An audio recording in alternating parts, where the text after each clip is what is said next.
about just, you're in a band and you write songs to have fun. And the minute you sign a record deal, it seems like all the fun is stripped away. You start like analyzing music in a different way. You don't listen to it for the enjoyment of listening to it. You don't play it for the enjoyment of playing it. You know, like they'll call you up and say, hey, you know, did you hear this new record? Maybe you should write something like this. Well, we're not that fucking band. This is who we are. This is what we're going to be. And if you don't like it, fuck yourself.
Always want to be like the band, you know, especially in your hometown that makes it, and like, you know, put your stamp on Cleveland where people will remember you and whatnot, you know.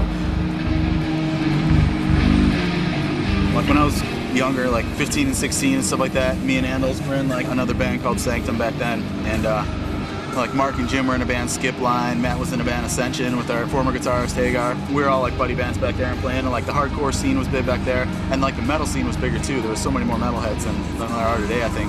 When you play a show today, where are all the like 16,000 people that came out and saw Pantera 7-8 years ago, you know? It's like, it isn't really happening, so it's more of a struggle. With what our expectations were, we drowned in ourselves. We thought we were just gonna blow up. It's like frustrating because it's like so many things that you thought would happen in your life, music-wise. It's like, okay. And it's like, reality is you're not enjoying it. And when I go and I listen to their old stuff, I think to myself, like, what the fuck did I see in those guys?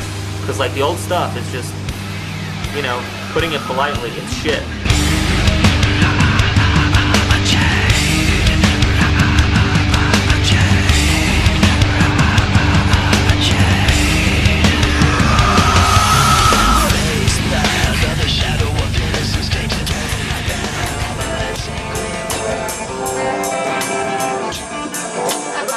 What if my stage presence is like that? I'd be like, I can play the riff. There's a band like that. Who does that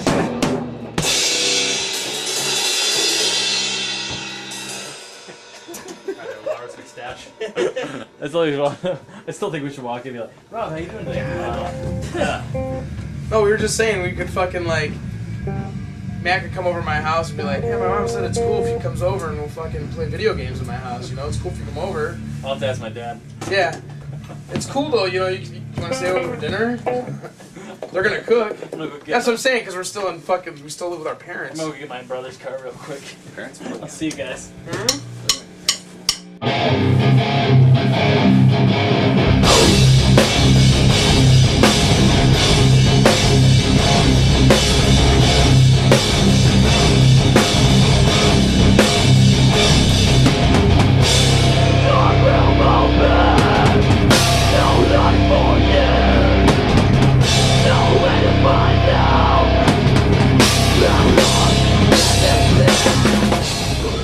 months we've just pretty much focused on writing, practicing non-stop, getting everything ready, polished and repolished for the studio. The past year and a half of all the things that happened to us as a band, and basically the impossibility reason is our fuck you to a lot of people. The biggest thing is like we're a complete different band with everything. You know, the way we wrote songs, the way we approached the writing process altogether, the way we're tracking, the way we are recording this new record. It's a lot heavier than the last record. This one is fucking heavy. This one definitely was bringing out the roots on this one.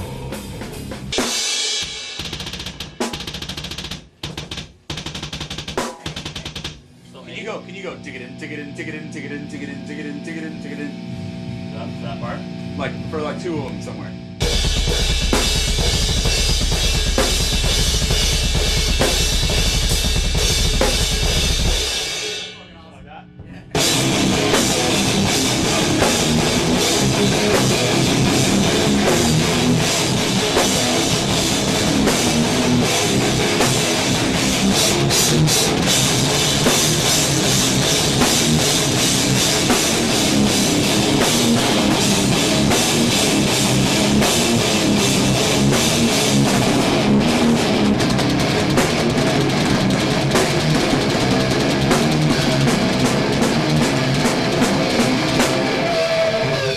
My parents were like, get away from this. And then you do that double ride thing. One more time. That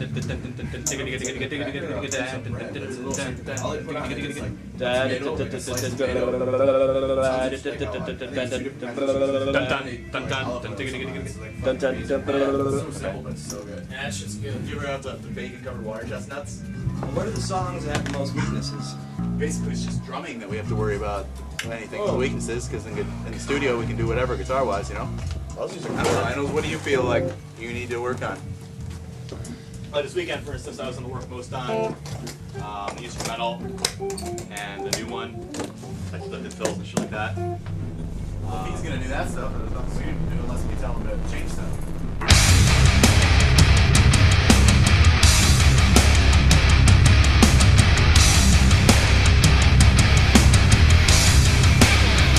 Oh, okay. I want to be more Christian-like and not say the F word, according to Rob. Fuck Rob. What, you're not gonna say the F word on camera, Rob? No. Sometimes I just want to beat his fucking ass, dude. What, you don't say fuck a lot, dude? Fuck yeah. Exactly, fuck. Back against the wall forever trapped, staring through the eyes of a criminal. Should we stop and get something on the way home? Or way to the studio to eat? I brought a lunch, pastrami and fucking salami. Get out of here, you faggot. I cannot wait to cut that fucking bunk hair. It's alright, dude, I can't wait to get you on a workout program. Dude, we will not work out. It's too.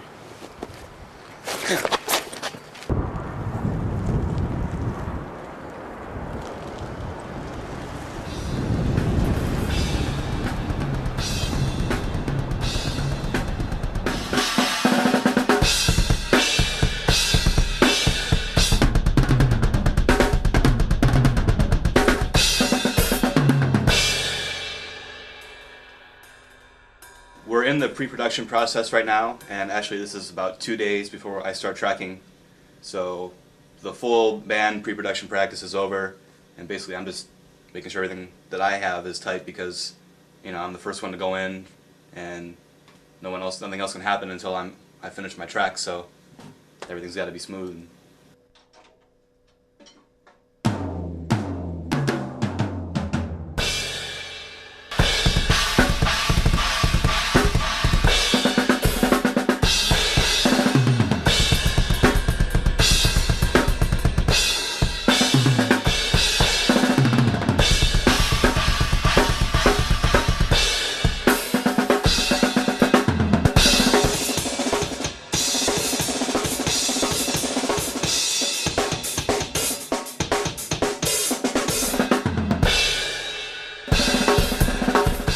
Yeah, I would say I'm in the moment when I'm playing. Definitely, I'm not really thinking about anything else. if you think about something else, then you make a mistake. So all you're doing is just playing and making noise basically, and just thinking, don't fuck up, don't fuck up, don't fuck up. That's the one thing I'm thinking about actually, is don't fuck up, don't fuck up.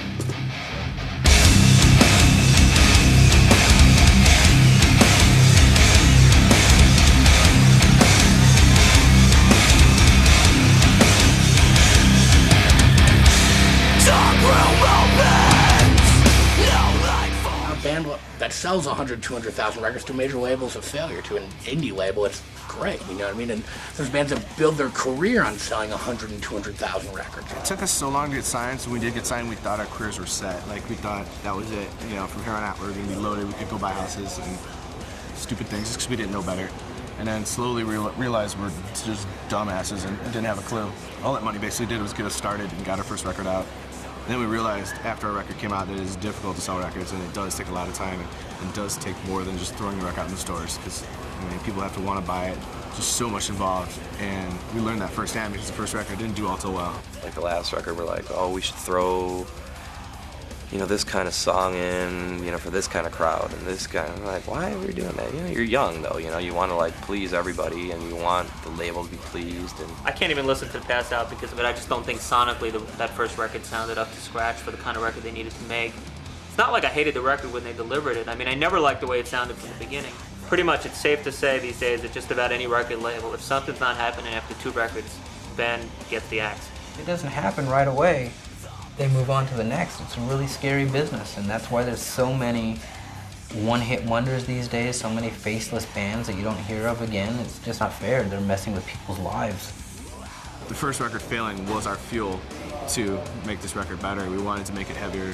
That was our initial thing, was to make the heaviest record we can, and then we just didn't do it on the first record. They love adversity. They don't love it, but they respond well to it, which is that's a true test of good, character right there. getting a second chance, we didn't think we'd ever get a second chance of recording another record, I mean, so many bands are fast food now and get dropped. And I personally fought here to do another record because I believed in the band. I knew that the best was yet to come. So fuck you, this record's for fucking 6 people right now. That's it.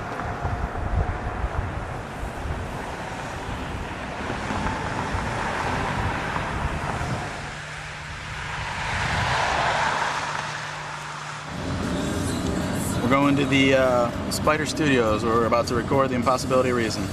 It's a little garage. We've been recording there for years, and a lot of bands have recorded there, and we're going to be the first to do our, a major label album there. What a lovely day to start off the studio. You got your Slim Fast and Vicodin. Here we are at the Spider Studios. It's in the hometown where we grew up in Strongsville. No big fancy shit going on here. We're in a fucking garage. We figured this time around, last time we were in a big fancy studio and all that stuff, it's like, we don't need that. We're a metal band. We're gonna stay a metal band, and we want to do this record ourselves and do it the right way. I think that's the most important thing. We're working with Ben Schigel, who, the majority of us have been recording with him since we were 15 years old, just jamming in bands and stuff like that. And we have a really good working experience with him, and he knows what we're all about. Will you do some windmills for me real quick, Handles? You're supposed to be in studio mode, not Fritz mode. Handles, we're friends. Handles, you're in our band. Handles isn't friends with us. Handles is in permanent Fritz mode. Handles, you're in our band. Cry baby. Whether you like it or not. Yeah. If you click it, it's a wall. Your hair's looking good though. You should fucking record. You should play guitar. What a maid. That's awesome. Handles is gonna fucking fuck it up. Handles always fucks it up. We're hoping to get rid of him one day, for sure.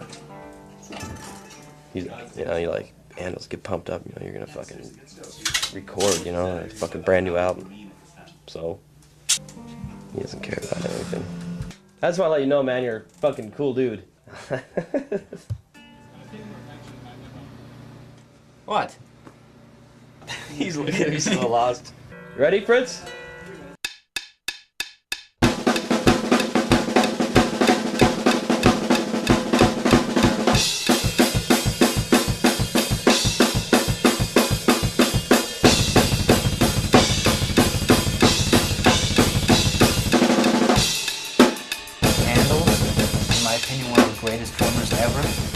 He makes it look easy as hell when it's difficult as hell. Anything we ask him to do, he can fucking do it. Sometimes we joke and call him Vishnu. He needs his extra arms to come out to play some of these things, you know. Great drummer. Another funny guy. He walked into a McDonald's in France and asked for freedom fries instead of French fries. That's pretty. Like I wouldn't expect that for him. You know what I mean? And he said it with anger. And he's like, everybody in my country is taller than you. He's the guy that no matter what he wants, won't get his way. It could be down to like ordering a T-shirt. Everyone's getting endorsed by a company. Everyone pick out their free shirts.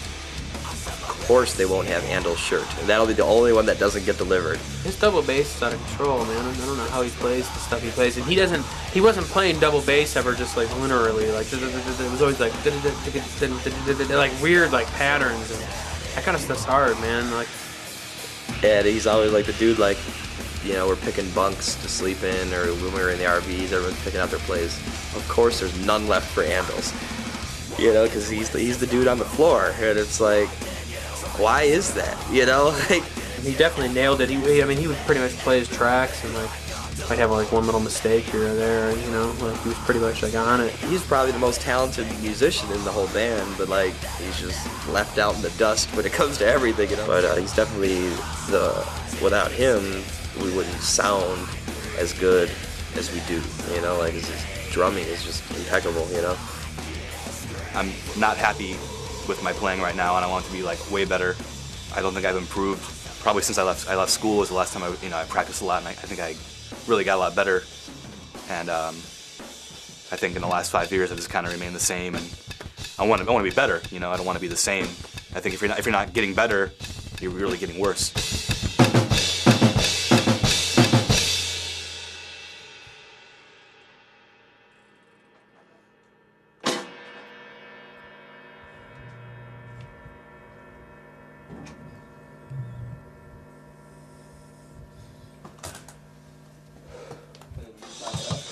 Hey, Handle, you put a fill in there, like a crazy fill? Where?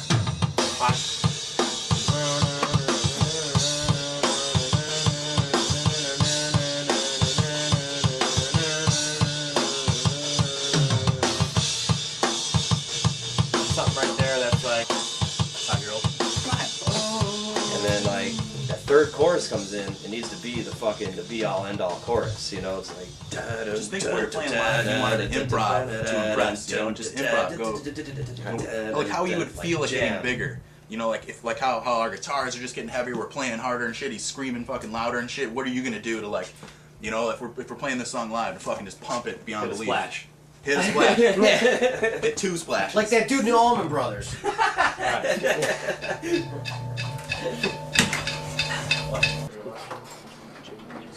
I like to talk about chicks that have big tits and big cunts and fucking Christies, and also I have the Gene Simmons fucking Kiss fucking mojo, you know? Yeah. You know, just... I don't think we have enough time to talk about Jim. Here, when you just put the back in there. So in this section of the video, we're going over Jim's bass sounds, talking about maybe not even having to play on the record. He's got an ego, but it's a healthy, humorous ego. You know, it's not like an ego where like, I need my own room. I mean, he's not like that. It's just funny because he's the kind of guy that'd be like, you guys would suck if you didn't have me. I wake up at 2:30, 3 o'clock in the afternoon, and my day starts, you know? I left off where I left the day before, you know? The impossibility of reason for my bass playing has been a lot harder than I ever thought it would be, because a lot of our stuff now is way more intricate than our last stuff. No. Okay. Bum, bum, bum. See right there. I know, I keep on fucking it up. Bum, bum, bum, bum, bum, bum, bum, bum, bum. There you go.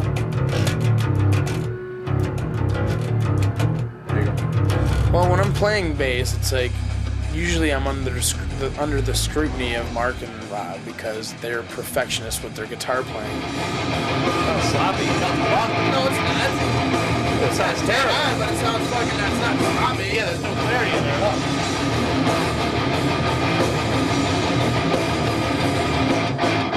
It sounds like that mess because all you're hearing is just crap.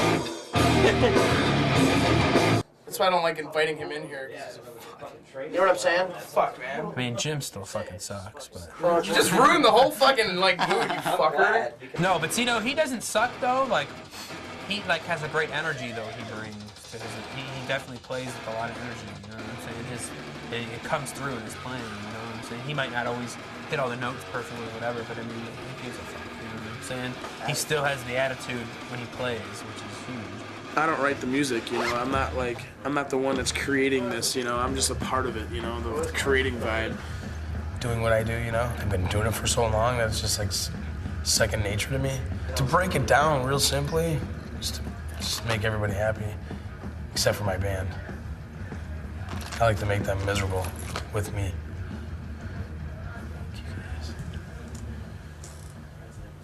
All right. So what then we do is... Check this out. We can go. You know how we came out of that part? Out of the middle part? We can go. With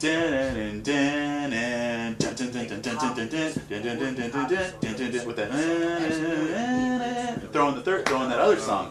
Maybe we can combine all three of those songs. The whole thing that might sound funky is the key of it. Like, you know, verses.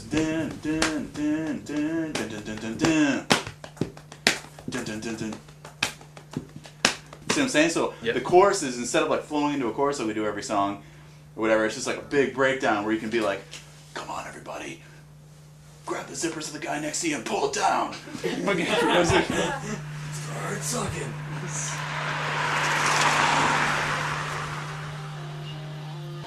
Rob obviously is a master at riffing and very meticulous, would be a good word, to describe his passion for playing and writing a riff and where he thinks the band is going and where the band should go. And if they say I'm the leader of the band, I look at it as like he's the left side of my brain. You know, like I can't do what I need to do without this side of the brain telling me what's going on, and that's vice versa. Now, the best part about writing solos for me is knowing that I'm going to be able to express myself through that part. Like even a riff that I wrote underneath it, whatever. Like I envision what I hear over it, and then I get the chance to do that and wail it out, and that's cool. Like even just watching my idols on stage and stuff. Just doing that. It's like, damn, I want to do that. So now I'm getting the chance, and with this album a lot more. We're doing that. We're going back and trying to bring back solos and stuff like that. And I want them to be cool solos too. Just like I hear there's dudes that are 600 million times better than me. They can just shred everywhere and stuff like that. But I mean, all they're doing is just shredding and stuff, And I want to make my solos stand out and be like, kids are like, that was cool, It isn't too much and it isn't too little.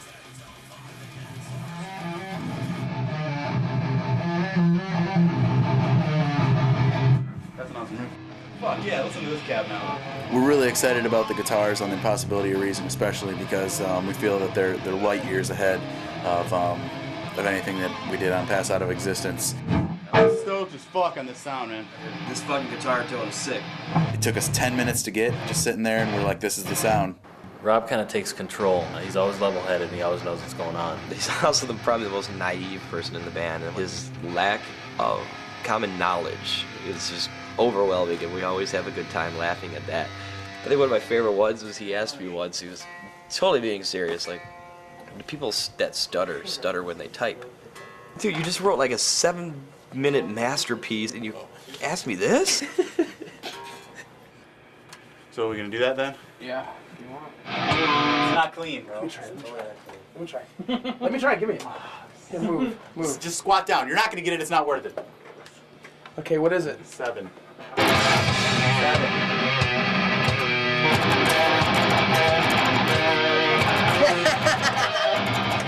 Wait, what is it? My biggest dream in life is to be successful through my music to the point where I don't have any worries. I'm not talking about being filthy rich or whatever. That I don't care about exceeding luxury by any means, but I want to be comfortable, and I'm hoping right now that music will be able to do that for me.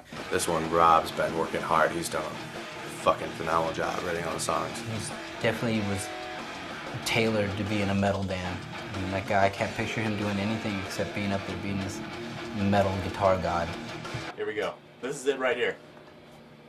I don't think so. This is it right here. See, look, I bet him all this money he won't hit it. Roadrunner This is gonna be it right here. I love money.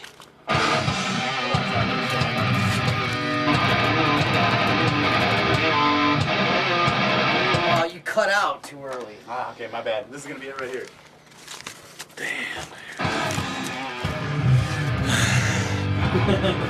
When Hagar left, I thought it was just the end of the world. I'm like, oh my God, what are they gonna do? And Jason Hagar was actually a friend of mine. We grew up together. We played in bands together. He played bass in a band of mine called Ascension, and we were in that band for years together. Me and my genius plans, I decided to get married. I called everybody up. I'm like, hey, what are you doing tonight? They're like, nothing. I'm like, good, come over. They're like, why? I'm like, I got married. They're like, what? A few days later, you know, my wife is just like, she's not feeling good. Sure enough, we find out she's pregnant. And I was just like, oh, fuck. You know, and it's like, you know, I couldn't have been happier, but at the same time, I was like, what the fuck am I gonna do, you know? I didn't want to, like, miss the birth of my son. I wanted to be there as much as possible, so that's when I decided, you know, I pulled everybody aside, and I'm like, I can't go back out on the road. Like, I was, like, talking to Rob, and he's just like, I mean, do you honestly think you'll be able to go home for a little bit, like, take a leave, and then when your son's born, be able to come back and, like, go out on the road and, like, leave him at home? I'm just like, no. Like, I was talking to Matt, and I'm like, dude, do you want to do this? I'm like, for good. So I thought it over. I was like, damn, that'd be great. So they're like, well, we need an answer ASAP. And then I'm like, okay, I'll have your answer, you know. And it's like, and I know he wanted, you know, what I had just as bad as me. And I knew he would come into it, like, respecting what I'd started, everything that I put into it. You know, he wouldn't be one of these dudes that comes in and be like, fuck it, fuck that guy, I'm here now. I don't know, I was just ecstatic. I'm like, yeah, you know, this is what I really want to do. It's more towards my style of music, and I already know the dudes, and it was just perfect. As much as I hate to say it, you know, it's like, I think Matt is a way better match for that band than I was. you know, it was just like a seamless thing. He was already part of the whole Chimaira family, and Matt just seemed to like join right in, and they didn't miss a step, and I think that was meant to be.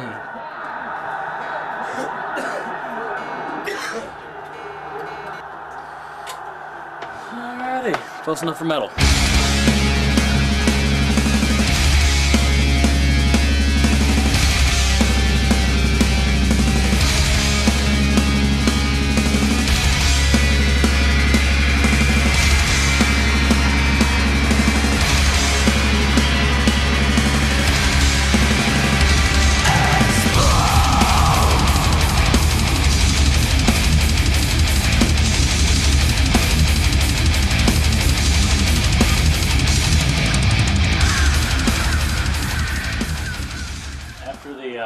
I have to do these again.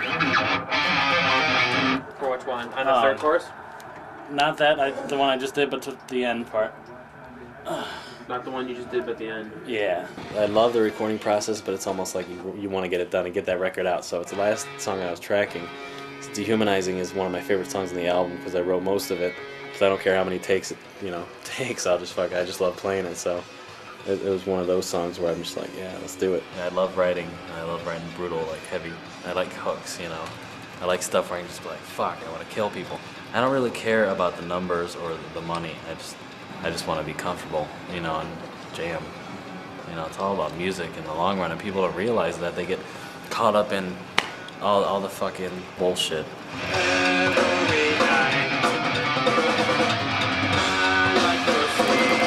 And I appreciate everything. That's why I can never, I get pissed off at myself if I ever get pissed or depressed. Like, how can you?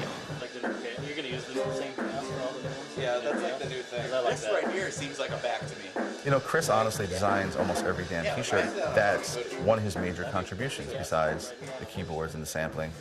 This one, there's like so many fucking ideas.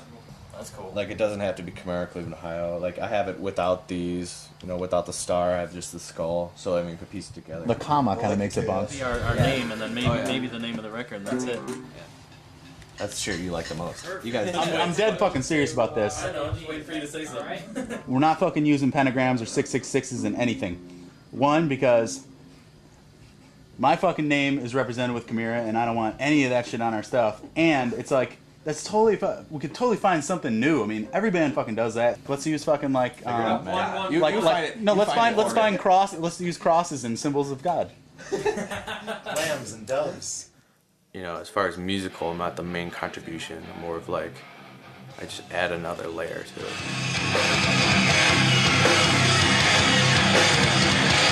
I don't even know if you want to call it samples now for this record. It's really hard to label it. I don't know what the hell to call it. Because it's not, you could say it's electronics, but once you think electronics, you think techie, like fucking laser beams shooting out of the walls and shit. Like, I don't know, man. Add something else to it that's just not so basic that everyone else has. And a lot of bands like to add effects in the studio, and they can't do them live. And some people are like, where the hell is that sound? You know, I'll do that, you know, of course.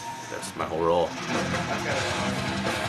Working with Ben, he basically got me in the right mindset to do it. Like, I didn't really understand what kind of sounds to try to put over it.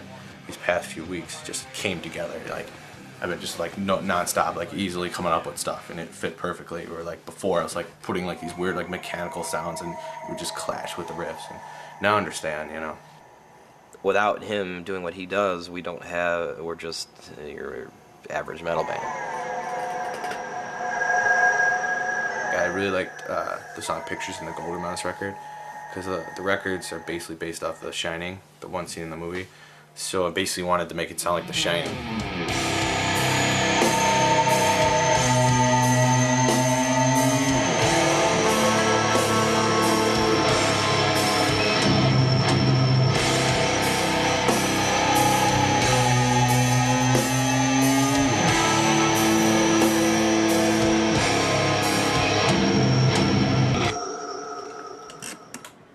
I'm the fucking boss, man. Mark's definitely the leader of the band. He is definitely the driving force behind the band, not only musically, but business-wise. We all call him the leader and the boss just to fuck with him. The guy's got an incredible drive. He's really like no artist on the label. Like, he's really earned our respect for being a self-starter, a go-getter, someone who's reliable, who's realistic. I mean, he's just got his shit together, like, more so than probably any artist I work with. I'm worrying about 5 people in the band. I'm worrying about a personal life. I'm worrying about if the management's doing the correct thing. I'm worrying about the label's doing the correct thing. You know, like, fuck, I'm thinking of the next step. You know, what's going to be the next step? And then Jim will come in and ask me the most dumb question I've ever... I'm thinking about something. Go to work. You know, like, I'm that dude, you know? I'll hate him at first, but in the long run, I'll be like, that was a good idea.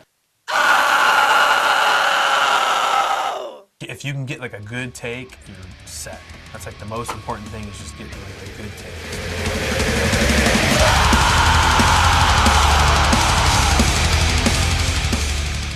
As good as a producer may be, I don't feel comfortable with whoever they are singing in front of them. I feel the most confident singing with Ben. He's going to get that performance out of me. If we go and record a record with Bob Rock, I'm having Ben produce the vocals. You know, that's just it.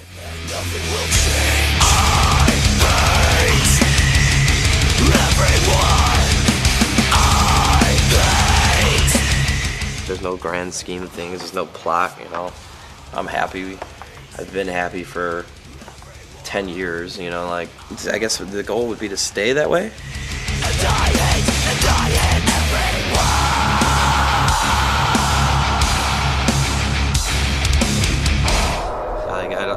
We'll see where tomorrow takes me, you know, like, I have no idea.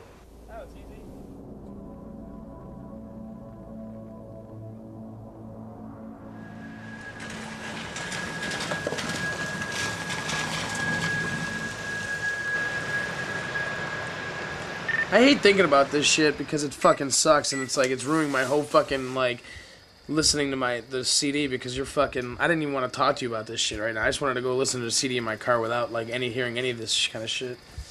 I guess we were arguing over whether or not to put a lighter, super radio-friendly song on the record. Kids are getting Chimaira tattoos, like tons of them. They're getting them on their neck. People drive from Texas and Washington to our shows. We're starting things out like Metallica. The beginning of the fucking band, it was there. The singing was there. Pass of an Existence had fucking Mark singing on it with like a bunch of different stuff. Like, I hated everything about the song, I hated the way it came out. I did not want Chimaira to represent anything like that. We're never going to have huge radio success, so we need to concentrate on show success. And that's what I'm saying, where if we have bunk songs like that on the record, it's, you know, that's only going to make our album 70% good then, or 80% good, or why not have 100% packed with head-banging material that are going to bring kids to our shows for life and make them lifetime career bands. Because we are a brutal band. We're not trying to cross over and be like, have a couple songs on the radio and not, well, at least I'm not trying to. But I just can't stand that shit. The light stuff. I don't even like singing in songs or with my band or anything like that. I want to be a brutally heavy band. And I told myself before I recorded this album that I wasn't going to go out like that, like I did with Pass Out of Existence, where I pretty much kept my mouth shut, you know, about the game we had. But I don't want it to be like that this time. You already came in with the frame of mind, okay, we're going to write a couple radio tunes. If you guys are dead set against that as a band, not saying you are or you're not, and that's up for you guys to figure out, because 4 of you guys might be like, fuck, I want to play some mellow shit, some of you might not. I don't know. But then say, fuck it, we're just not going to do it all together then. Let's just write our heavy tunes and not do that. And that's got to be what we do, but you have to maybe accept the consequences that... Exactly. Because he wants to sell 500,000 records. Right, which exactly. I go, that's cool, but you don't. You want to do it not writing radio tunes, which is not... I'm not saying it's not possible, because bands have done it. I probably going to go out and listen to it in my car for a little bit. That smelled so good, Tony. Oh, you brought cheese over here? Oh, I got this cheese I stashed, man. Pecorino Romano, man. Dude, let me just get a fucking spoonful of that shit right now.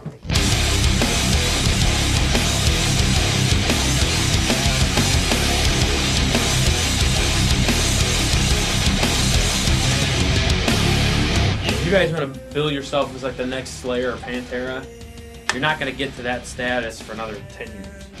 It's like, you're in a catch-22, dude. It's like, you know?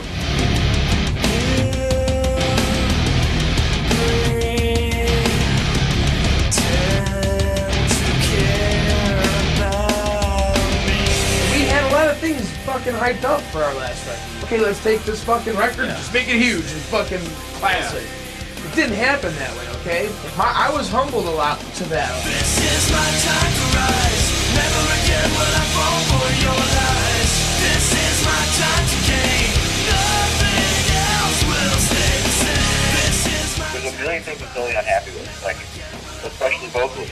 There's just like so much dopey stuff on there where it's just so like gay harmonies and stuff like that. It's like, I'm telling you, man, we're gonna fail. It's gonna be Pass Out of Existence too. You know what? I don't care, because I like to perform on stage and I like to be up there in front of people and doing my thing. I couldn't be happier that it didn't show up, and I'm glad that I won the fight. I know what it is. I know exactly what it is. I need to somehow get a hold of Rob. Fuck. It's because he doesn't have long hair. His hair, for that solo, he's afraid that, like, if this song would ever take off and do the potential of making a radio hit out of us, or a radio band, his hair's not long enough now to hit that fucking note. The hair comes down, you know what I mean? It's like, that's what he's fucking missing. It's the fucking hair, dude. I'm telling you, he has no idea, like, how much he's fucking missing without having that hair. God, dude, I figured, see, if they would listen to me more... I think this record's definitely going to push everything to the next limit. I think that our fans are going to be in awe about it, as far as how we've just elevated everything. I foresee it doing a lot better, just because I think that a lot of people realize that this record is a lot more real and raw, as opposed to a polished, overproduced sound. If we flop on this record, obviously it ain't gonna work. So this record has to do a lot better than Pass Out of Existence did in sales. And the only way you can sell records is to make sure that the music is great and that you play everywhere and anywhere.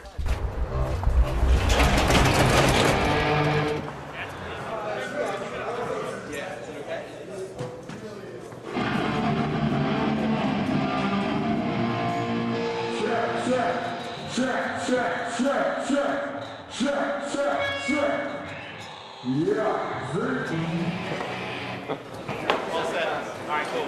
That's a lot better. Tuner? Christmas is here. It's time for good cheer. Give me a beer and I'll fuck you in your rear. Our Christmas show is always our biggest show of the year, so I'm so psyched about it. I've heard good things. I think a lot of people are going to show up, and I think it's going to be our best show yet. Right when doors open, we're going to be doing a meet and greet and giving away a ton of cool Roadrunner and Jägermeister stuff. Who they hooked us up with tons of cool stuff for all the fans, and we're going to be sitting there, you know, signing whatever, hanging out, meeting everybody, taking pictures. This is your Chimaira kid right here. And this man, the man I've wanted to meet for so long. Without any of our fans, what the fuck is the point?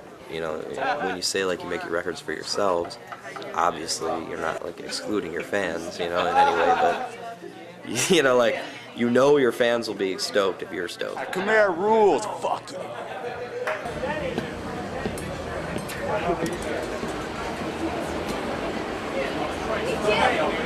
Don't want to cramp up, dude. So hey, listen. It doesn't matter. You go out first, Matt. Yeah. Well, no, Andros goes out first. You know what? You don't even get to go out. Just start silence when we're all out there, whatever. We're excited about the show on the 22nd because it's our annual Christmas show. Those are always a lot of fun. A lot of kids come out and support it every year, and it's just always great for us. And every year it gets better and better. And so, you know, we're hoping that get the same kind of reaction this time. We're going to be playing a ton of songs, mixing it up, older and newer stuff. It's going to be a great time.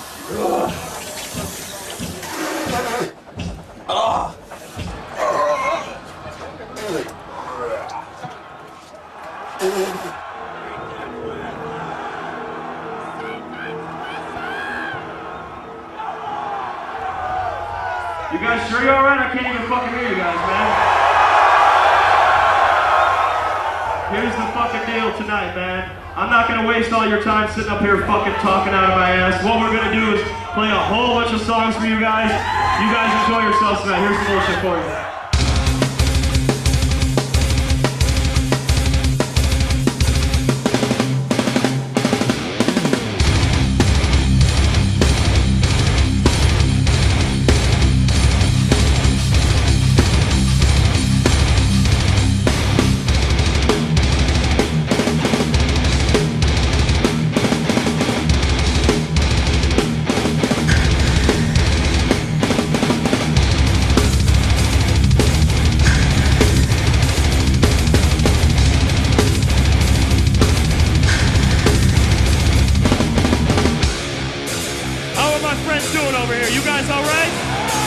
Amazing. You guys fucking ready?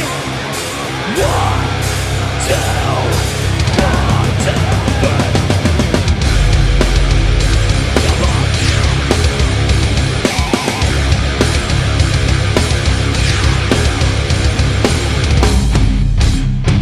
Stay up, wait till this time. Are you coming back? Is this my sanity looking for you? Oh, is it the same? Tell me I can't take your place. I will never say you'll never flee from me.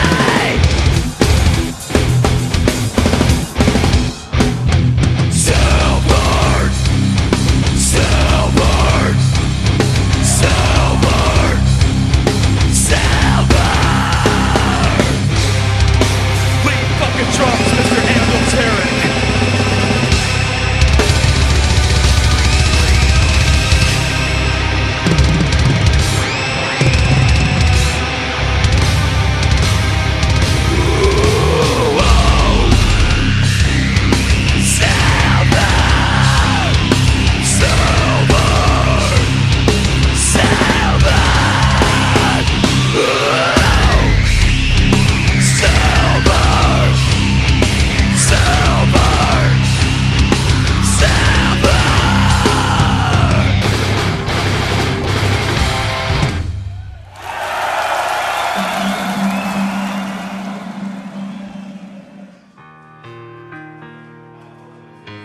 I'm really mad that we did that video first. I wanted it to be Power Trip or Pure Hatred because I wanted to come across to the world that we were a different band. I think the more brutal songs summed up what we were about on this record.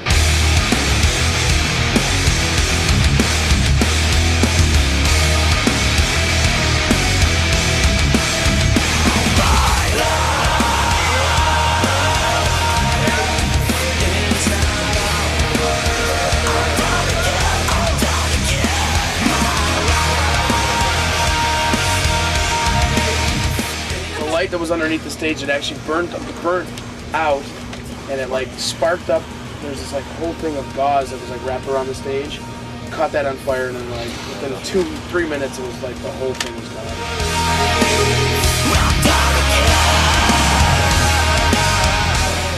What the video was supposed to be and what it turned out were completely different things. But, you know, we're happy with how it came out and, you know, especially under the circumstances, you know, it couldn't have come out any better. Guys, here at Tut Rock, I've got something a bit special because sitting right next to me is... I'm Jim. And I'm Rob from Chimaira. Hey, he's got Chimaira here! Well, now, as I was saying, the new album came out and it's just like a breath of fresh air. Because you play something no one's ever heard of before and they're just like, listen to this, you know, it's all cool. When I played Chimaira and I whacked those tracks on and said, like, check this out, it's brand new Chimaira. And people go, this is Chimaira. Because when you listen to that album, The Impossibility of Reason, when you listen to the whole thing from start to finish, I get the feeling that it is a very, very personal album for you guys. And there is a lot of stuff within you that you unleashed out into the studio and those sessions. That sucks. I think we did great. Even Jamie was like, you guys fucking ripped it. If we want, we could either do this set list that we did tonight, or we replace Eyes with Overlooked because it's more of a brutal song. I don't know. You know, I was thinking, because there's nothing about the exact Eyes same thing without the fucking light show. There's nothing about it. Except for the ending, yeah. Except for the ending and doing the fist pumping. I can do the fist pumping in Overlooked. I can get circle pits going. I can get the barricades, the headbang. We can switch them. That's fine. Let's do Overlooked instead of Eyes. I thought Jenny did great from what I noticed. Well, if we do have enough time, we can. If we have enough time, we can still do Eyes. Right after Eyes, Mark's like 5 minutes, and I'm like, really? And he's like 8 minutes. Well, you told me 8. I say 5 because if I say 8 to you on stage, I'm thinking your mentality is going to be, oh, that's 5 songs left. So I'm like, I better pull a fast one here. Say 5. That way, you'll think that's 2 songs. Yeah, well, right now I'm down with switching Overlooked and Eyes, but we'll sleep on and talk about it tomorrow. Yeah. I just think we can do more with that crowd. That crowd's hungry just to pit.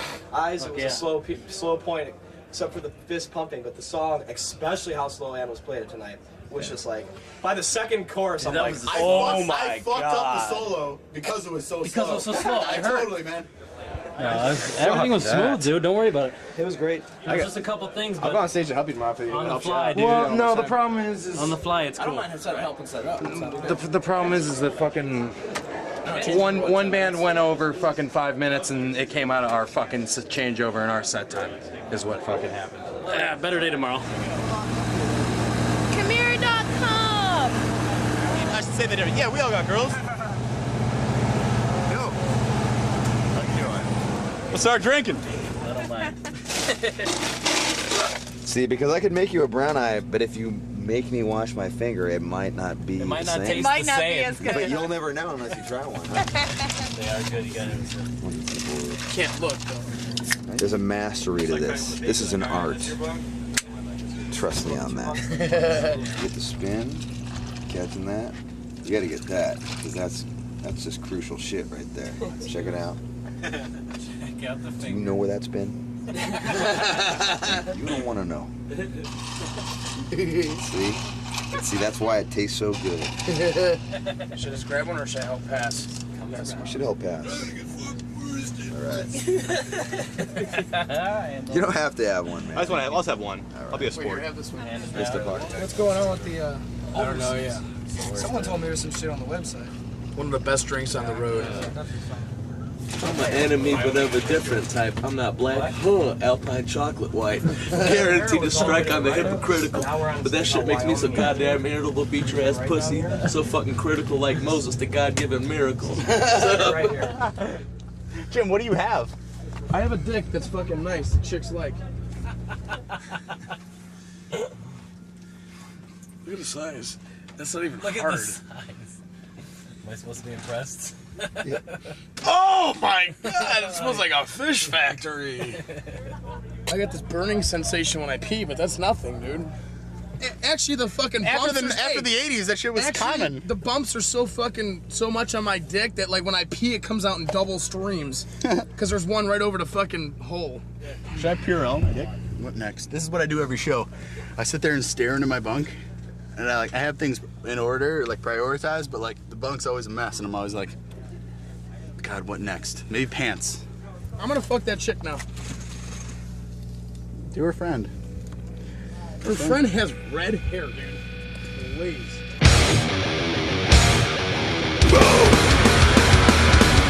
Getting back on the road is like everything that I like to do, being on the road touring.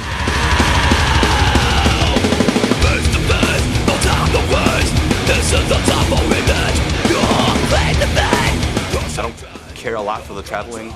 I don't like being away from home a lot. I like being with my girlfriend. And I'm a home kind of guy.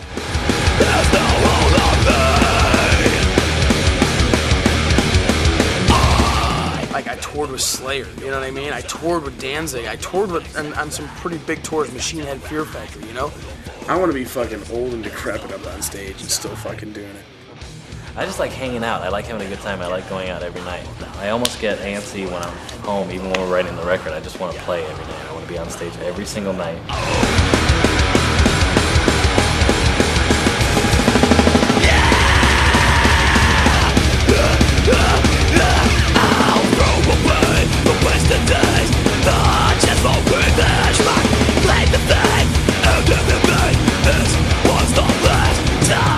I love being in a different city every day. Playing the shows is awesome. Just meeting a ton of cool people all the time. I just love the freedom of that, you know, not having any normal like home sort of responsibilities.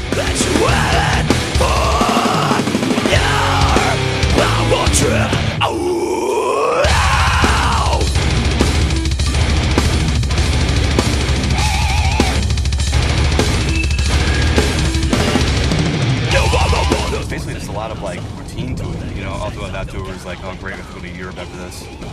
Back to the grind of this again, you know, like great. We put on, you know, we put everything that we have in from our soul and body into a show.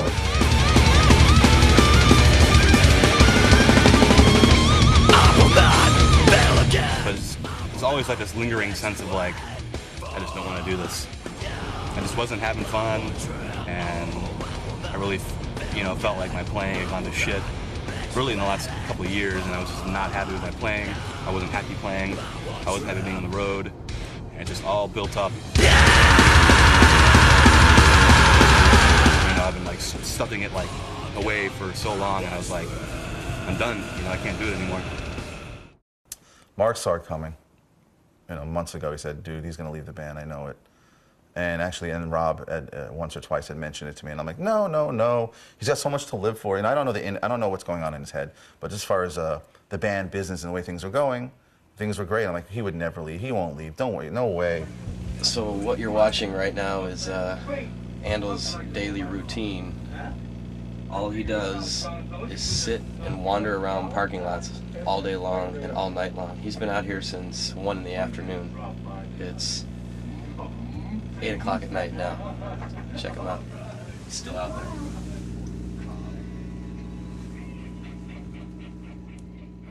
I've always kind of felt like, you know, square peg in a round hole. It just wears you out. It's draining. It has nothing to do with any of the guys or the music or anything. It's just a matter of me not being happy with the lifestyle. It's become a struggle just to get up on stage and play every night. I'm leaving the band, and basically I just feel kind of like it's time to move on, do something different. I figured, all right, well, I'll call our manager Scott and just talk to him and tell him how I feel. And like instantly when I started talking to him, I was just crying, you know, because it's so like emotional for me. And then when he called me, I was like, you know, wow. I was really stunned because the band, this whole record cycle reaching new levels, new heights. I'm like, this is the worst time to leave a band.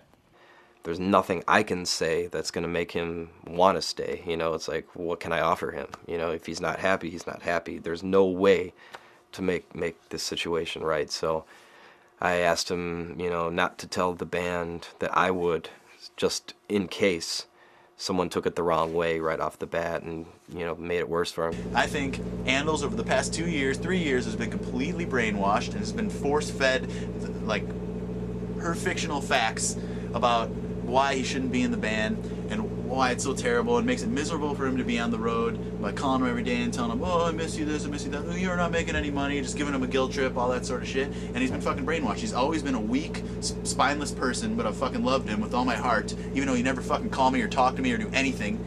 But I've watched him fade away like a fucking heroin addict over the past 3 years, but in a different sense, in a love sense, a fake love sense that you're gonna realize when she breaks up with you that you're gonna have a million girls in your life and that was just one in the fucking basket. And now you're giving up fucking all this things that kids would fucking kill to be in your shoes for. You're giving it up for some broad that you're not gonna be with. There's Rob Arnold's fucking approach. Take it or leave it. I don't give a fuck what you think. You don't talk to me anyways. I don't care. Oh God, no, definitely not. No. It was just, me. It's all like how I felt, and I got just way beyond burnt out of the whole situation. It was nothing extraneous to that. It was all like, I don't want to do this anymore. Help. At first I felt betrayed, but then I realized he just wasn't happy, and can't hold that against him. His happiness is the most important thing, He's a great guy. I fucking love Andals. He's just, he's one of the fucking nicest guys in the world. Extremely smart. It wasn't this. Now that I look at it after it happened, I was sad because I liked the guy, and like we would fucking talk and just talk about some crazy shit, like about politics and stuff. And it was awesome, we had some really good conversations about stuff, and like got to absorb some of his knowledge, and he got to absorb some of my knowledge. Fuck you, Andals. I'll kick your ass, dude, if you watch this. No, I love Andals. You just better hope you better hope someone fills your shoes before you gotta go to Europe. I mean, there's a lot of good things, like you go out and you perform and people come to see your band like in all over the country, all over the world, and that's amazing. But I guess it kind of takes like a special kind of like nutcase, in a way to truly like love it and do it. Let your hair down and fucking do a couple shots, man, and just like see where the night takes you. Andals would never try that stuff because I guess it just wasn't for him. And I still believe that had he indulged, he may have found some like in it.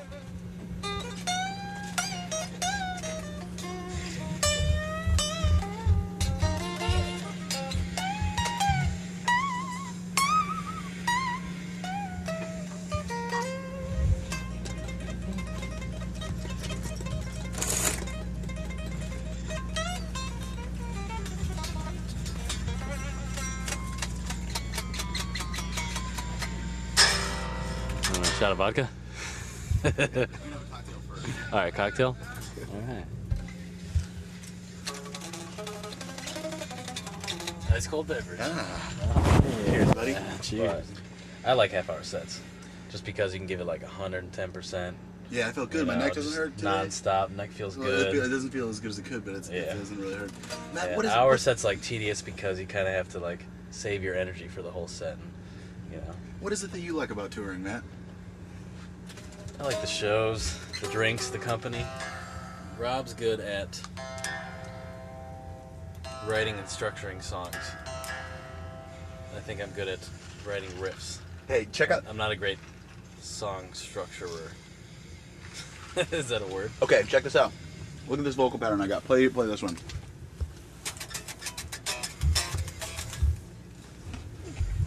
Oh, smell that. Are you gonna sing it? Yeah. I think this could be... Alright, hold on. Don't play it yet.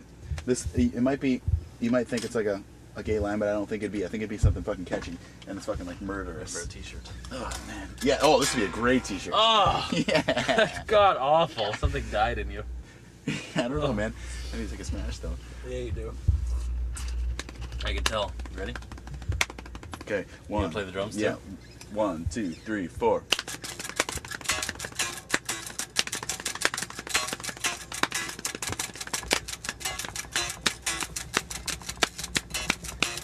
Stick a knife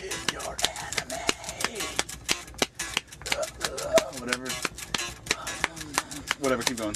You know, the catchphrase. Stick a knife in your enemy.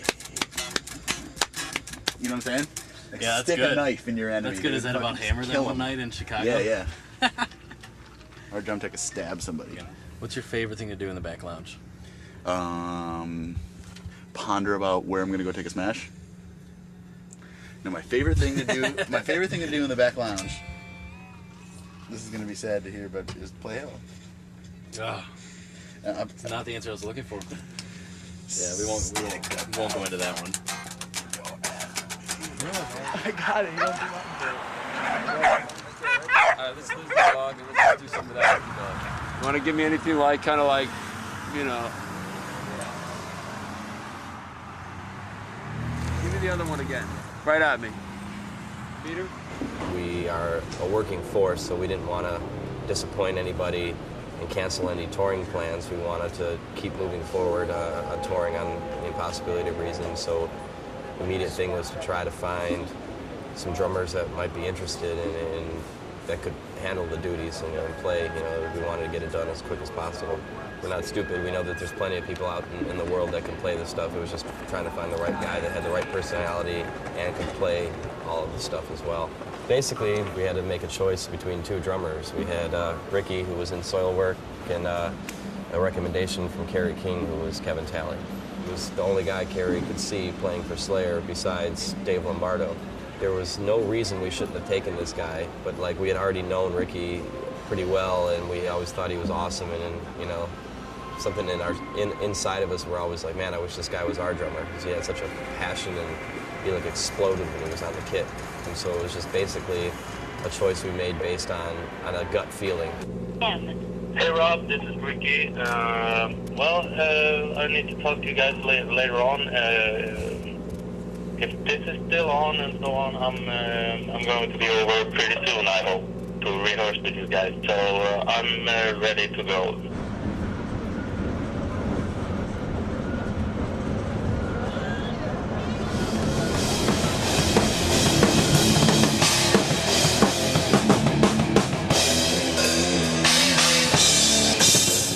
I've been spending time, like 10 years in a rehearsal space back home in Sweden. Maybe I played 20, 30 gigs in that time. These 6 days is the first time I tried to play the songs with real drums. We just gotta rehearse for this headline tour in Europe and just work my ass off to get there and play the songs, you know, as good as possible. The guys have been treating me really good. Really good. They tried to help me out with everything. The last couple of months and to this point where I'm right now is kind of overwhelming because my life has just changed so much. Yeah, well, instead of just going on so we don't forget, first, that one was pretty fast. So tone that one down just a tiny bit.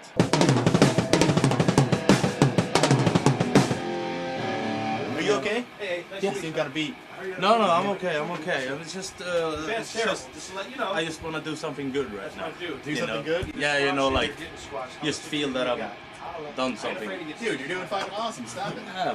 But listen, man. Yeah. Do you understand what it takes to come in here and do exactly what you're doing? You know, all we're doing is being like, you're fucking, you got the skeletons, fine. It's just the fills a little bit here and there and everything. Dude. You sing? What, you know what I'm probably just trying to... Of course, but like, there aren't many men on earth that could come in and play the songs like you're playing right now, you know? I mean, No, you gotta have it's unbelievable, man. We're beyond impressed. Every time somebody asks how's the new drummer, I'm like, fucking awesome. You know, like, I just want to do like, you know, make Cool. it sound good, and not right now it sounds like, You really would, because this would stretch out. It's gonna get better. It's the fourth practice, fourth practice.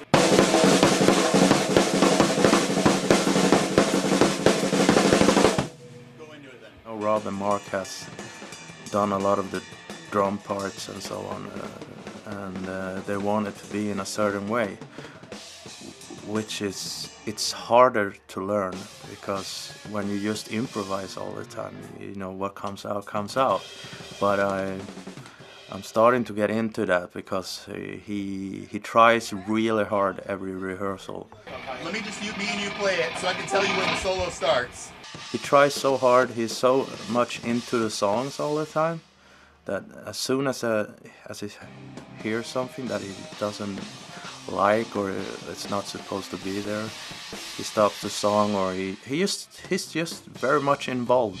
That thing right there is the thing I'm talking about. That's at the very end, underneath. I know you're trying to pay attention to what you're doing, and so you're not even listening to me. But that particular fill right there shouldn't happen until towards the very end. I don't think I have been playing it the right stuff from the album. Well, like I said, I'd kind of like you to learn. It's not that it's hairy, but you get a little patches. What he did first, and then do what you want to do. You know, just so you know, because there's certain crashes that I want and stuff like that accent parts that I rhythm guitars over. That was in Jersey. The basic forms of the song, and I mean the number one on each beat is very important. But all these small things, I don't know, it's gonna be hard to remember everything. Sure. It's like as long as we don't spend too much time on those small things, as long as the whole form of the song sounds good. Okay. Because there's gonna be too many.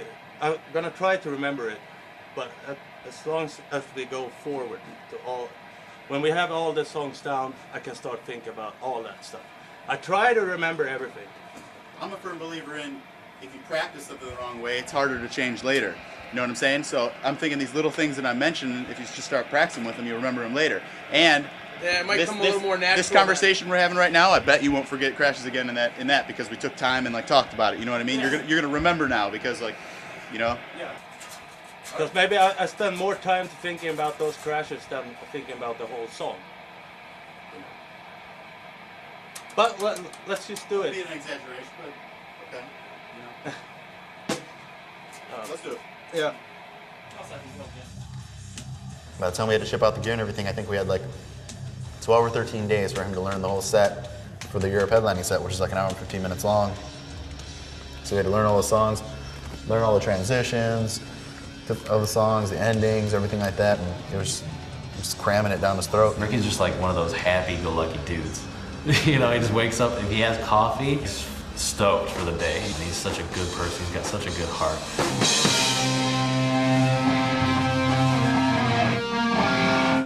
Yeah. Let's do it again? Yeah. Let's try it again.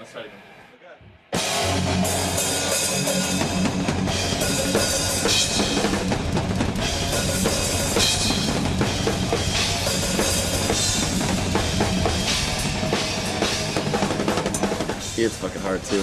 You can tell when he first learns it, he'll just be playing it. And then as we get more and more playing it, he hits harder and harder because he's more comfortable. I think by the time we play it live, he'll just be wailing on that shit. You fall! You fall! You fall! You fall! You moving down at the side of yourself. No one to pick you up. Look what our lives have become. Down at the side of yourself. No one to pick you up. Look what our lives have become.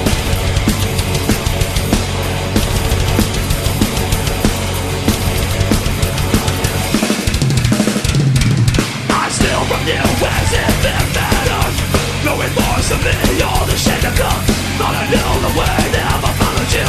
No more time to lose, doesn't matter you. So what if I had my day? You should realize that I'm already dead. I fall, I fall, I fall, I fall.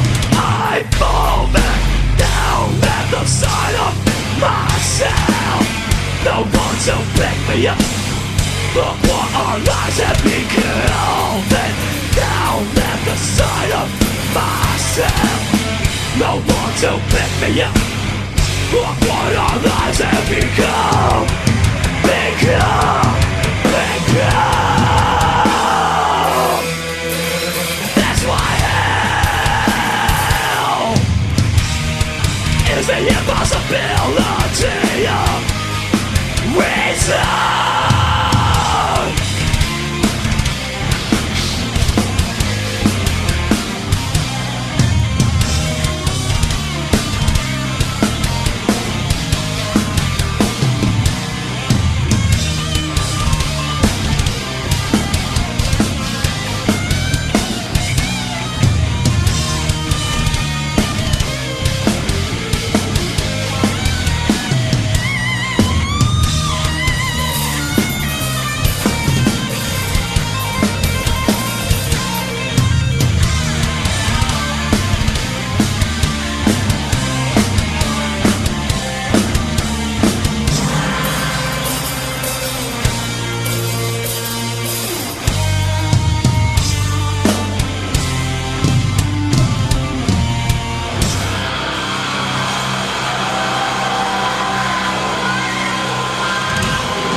Relax.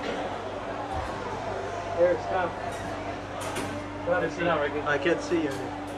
Here, I'll come over. Sit down, Ricky. Absolutely. Sit there. There you go. Nice job, everyone. Exit 10. That's what we're going to do every night. I did damage my spine though. Ready? Slayer called. Scott's on the phone. We're doing Slipknot. Oh, yes. What slot? We're doing second. What? That's awesome. Will you come down there? How much are we getting paid? $10 a night? Absolutely kill you. Hey, did we? Come on. Tom. Come on, Tom. I'm not doing it. Yes, you do. No, I'm not doing it. Andals. Oh my God.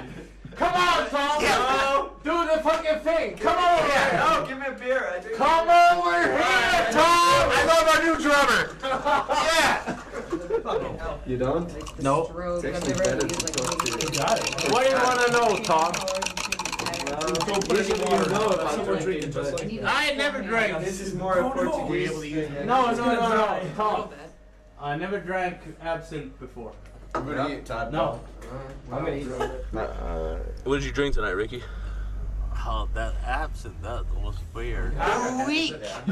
Or done. Dude, I'm fucking weak. I had the worst gig ever. I had the worst fucking show ever. And everybody else is like, I'm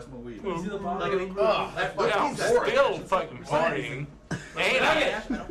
You like Jim? yes. It sounded kind of different though than Tony. You got. I like a naked Jim.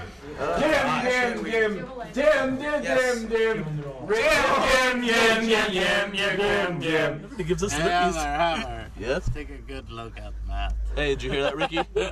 He wants to kiss you. Matt. How much shit in the Matt? Matt is like the Eastern Bunny. Eastern buddy. Yeah. Easter or Easton? But like, I'd turn around and I'd try to tell you to slow down, but you just the fucking bullet train in your eyes. It's like, you know, just like everything. I'm like, I can't even get his attention. There's no way, because he's fucking feeling it. This is the tempo he wants to play. We're gonna have to do something about it, but he's feeling it. He's got fuel under the fire. I can't explain it. I can't explain it. I think you're doing a fucking awesome job, and whatever it takes, how much time it ever gets, we're getting closer. Good. I'm glad you're not gonna quit the band. So you know what's gonna happen now, right? For those of you guys that don't know, the press, they call me Metal Moses. And for those of you guys that don't know what Moses did, someone informed me a couple of days ago that he smoked weed. I didn't know that. But he parted the Red Sea. So tonight, Metal Moses is parting the heavy metal sea. Choose your side for the battle. I want you guys to get this fucking crowd split in half as far as fucking possible, my friends. Let me hear you guys over here. Now do you guys understand? Let me fucking hear you people. One more time. You guys stay there. Stay in your positions until I say so. You guys clear on that? Are you clear on that? Stay right the fuck there. All right. When this kicks in, I want you to put every fucking ounce of hatred in your fucking lives into this shit. Are you guys ready? 1, 2, 3, explode!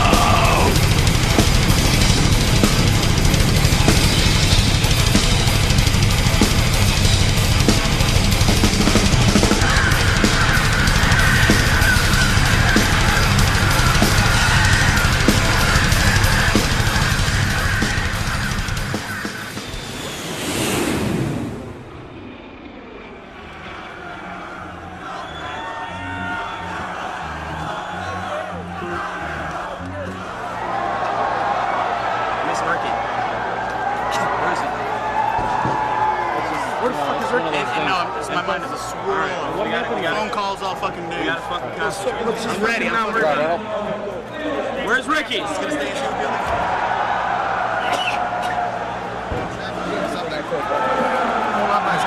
Grab him. He's right there. Grab him. Ricky! Ricky, let's go.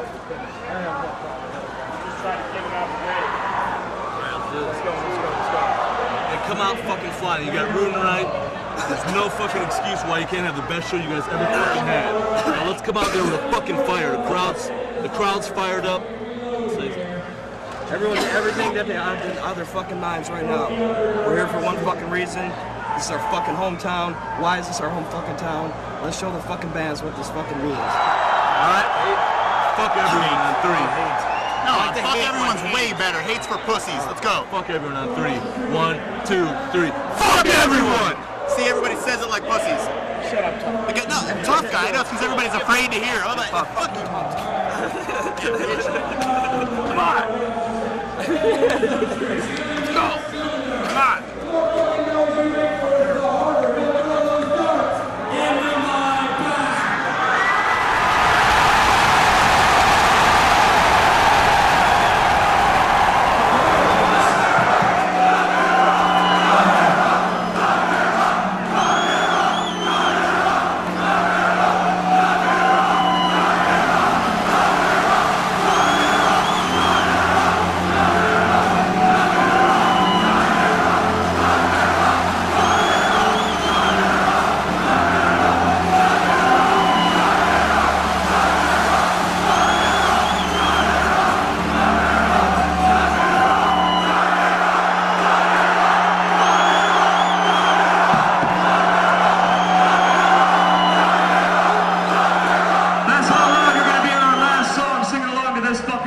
If you don't know the words yet, you're going to learn them really fast.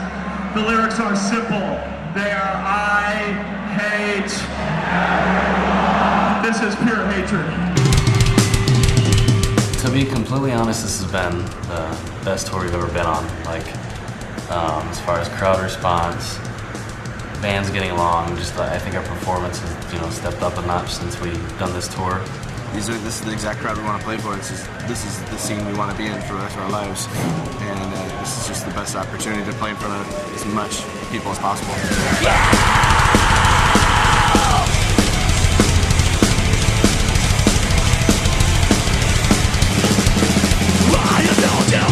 The tour's been awesome. I think that it's the best tour that we've ever done. I feel that we gained a lot of new fans. Made some really good friends.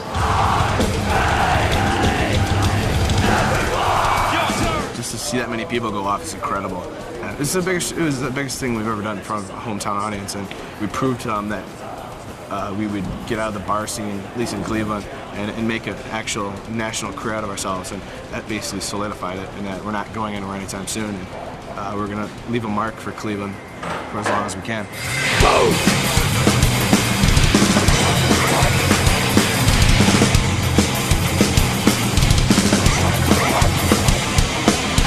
You have to pick and choose your fights. You have to come out of this alive. Best time of our band right now, man. I don't even know what it's gonna be like, 2 years from now, but right now it's very cool and very, very, very fun.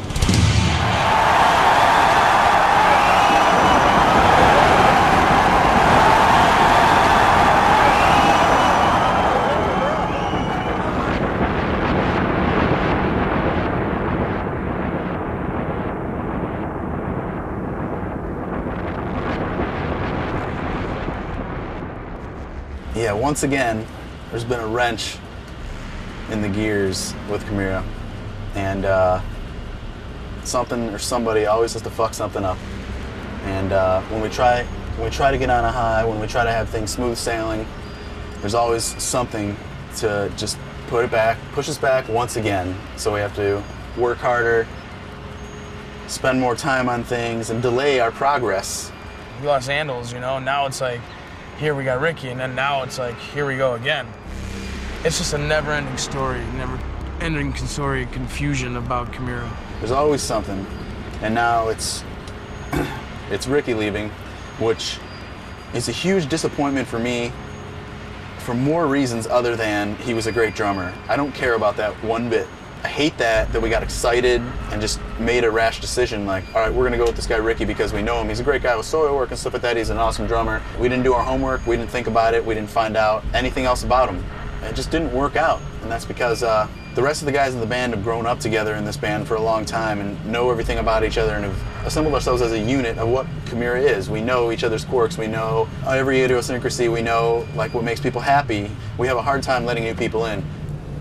You know, me, Rob, Jim, Matt, and Chris, like, and even Andals when he was in the band, never really had like a temper or exploded about anything. You know, Ricky seemed to have some issues that were uncomfortable to him. You fucking assholes.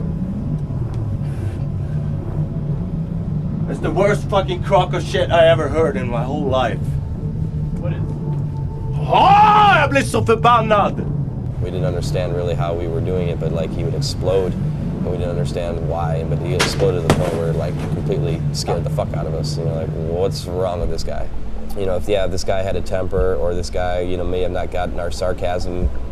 You know, he was still an awesome drummer, and you know, it wasn't grounds to like, you know, get rid of him by any means. But like when it came down to this visa and the fact that he had these issues at home, you know, wanting to be with his family.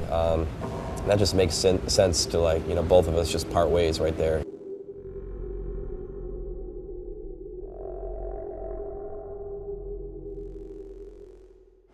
Immediately when we kind of came to the conclusion that Ricky was no longer going to be in the band, we remembered that recommendation that Kerry King gave us, which was Kevin Talley, and we remembered, you know, that man, this guy was cool. So we were eager to see if like he would still be interested in. These guys are like, we want to make music our lives, and I'm just like, well, that's perfect, because I'm an extremely selfish person. I mean, I don't care about anything or anybody but myself, and all I want to do is play drums and never do anything else.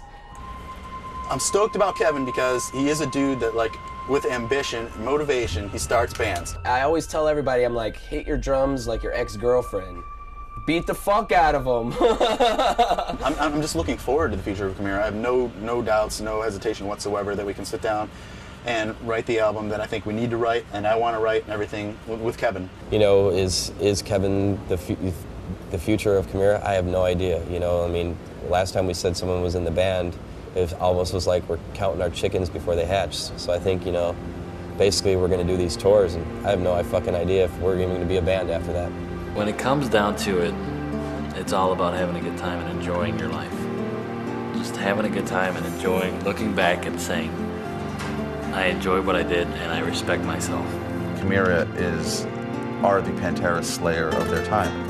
Down the line, this band's going to be, I think, a historical metal band. I think they're going to be considered groundbreaking, and I think they're just in the early stages right now of who they are. And I think they've got a lot of growing and a lot of evolving to do. My dreams are coming true, and it's like I'm in that stage right now where it's like, okay, are we gonna be legends, or are we just gonna be that band, you know?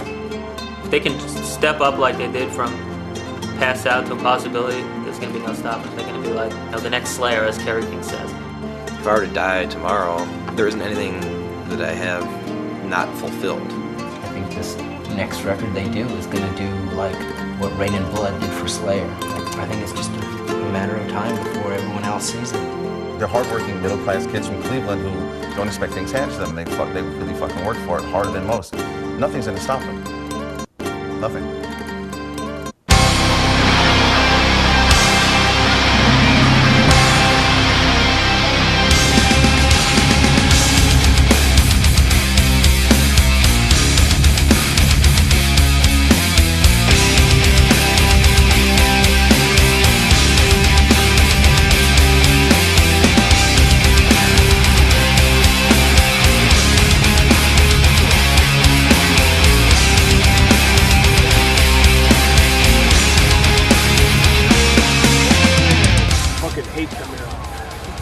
I think everyone in the band should die because there's nothing good coming from what the fuck is on stage.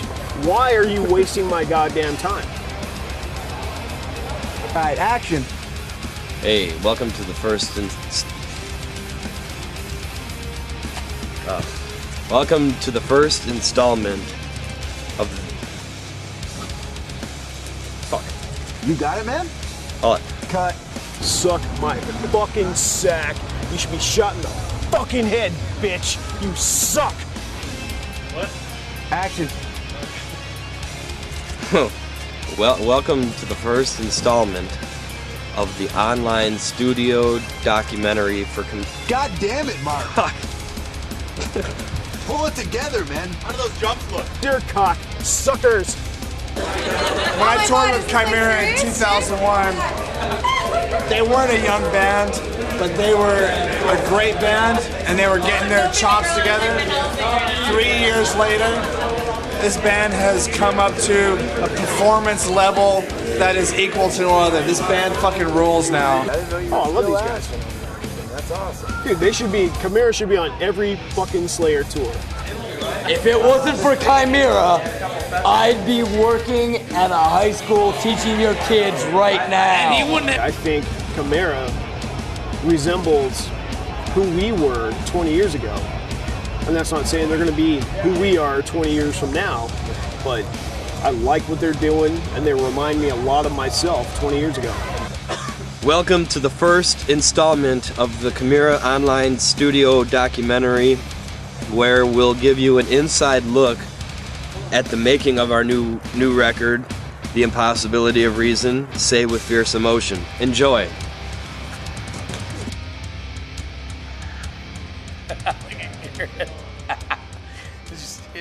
If that goes on the DVD, I'm stabbing you.